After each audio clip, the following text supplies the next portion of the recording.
Hey Drumios, good afternoon. Mo Grooves here again.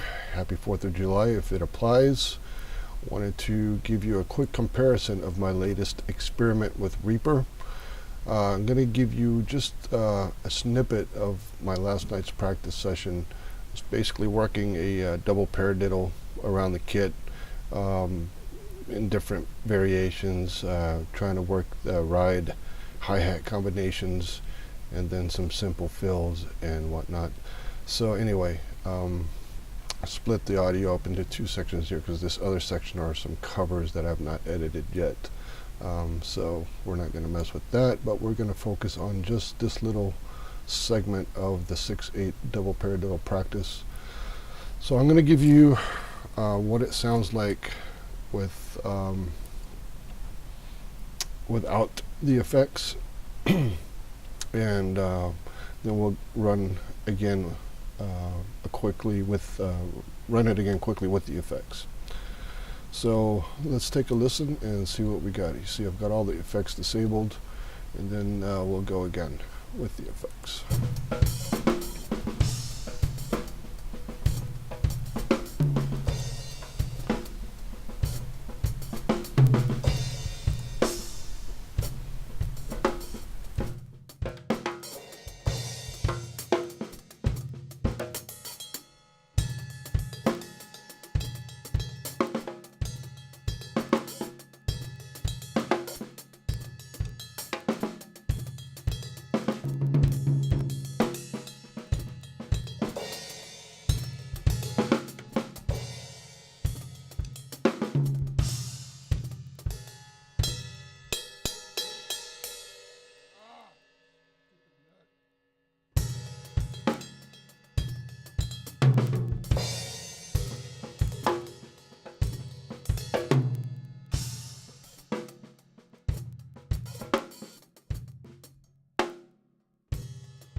Okay, what I was saying is let's turn on all the effects and let's see how that compares. All right, here we go once again.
Alright, so let's see what we did here on the bass.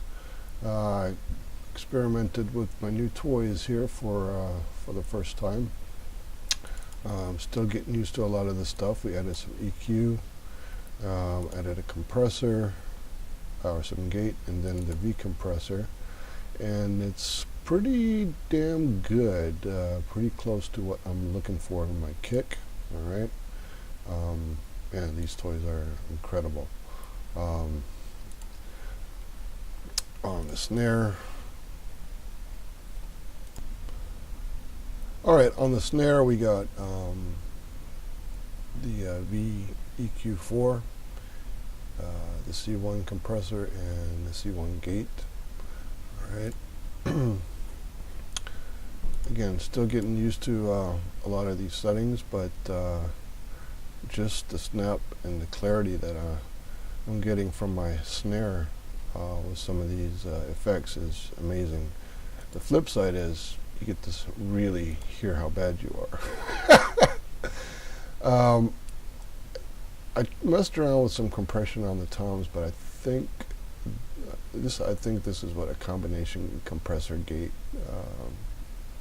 So I used this one instead of a separate gate and a separate compression, and I think I might have added just a tad too much compression. It's given me the right clarity that I want for my toms, but I think some of the sustain might be gone that I'm after. So I just copied this effect across all the toms. I don't think I used the floor in this particular example.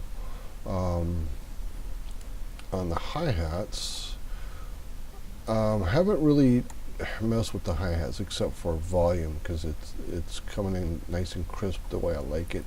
I'd like to experiment with this de-esser to see what that does. If I can shave just a tad of that hiss off the hi-hats, that'd be okay. If not, I'm just as happy with it the way they are. The overheads, for the first time, I think I added slight compression, and it really brought in that ring of the bass drum down. Even though I got an effect on the bass, it was still bleeding into the overheads, and it was really screwing up with my mix. So I didn't like that. So that honed down that nasty bass ring, that after ring, I guess.